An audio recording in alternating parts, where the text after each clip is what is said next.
Ready roll action. দেখো রাশিদুল, তুমি আমারে ভুলে যাও। আমার বাবা অনেক বড় ঘরে একটা ছেলের সাথে আমার বিয়ে ঠিক করছে। ছেলে ডাক্তার, মাসে লাখ লাখ টাকা ইনকাম করে। শাকিলা, তুমি সব কি কইতাছো? আমাকে 7টা বছরের ভালোবাসা বললে তুমি কেমনে থাকবা? আমি তো তোমার অনেক ভালোবাসি। তুমি না কইছিলা আমার কোনোদিন ছাইড়া যাইবা না? আমার কি অপরাধ কও?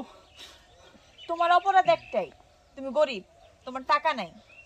আর তুমি আমার কোনোদিনও কোনো গিফট দিছো? হ্যাঁ, আমার বাবা আমার বিয়ে যেখানে ঠিক করছে আমি সেখানেই বিয়ে করব।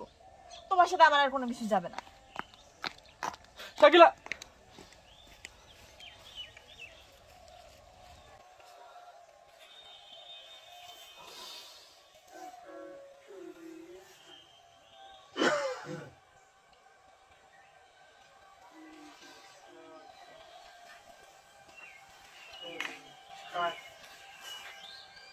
Yes.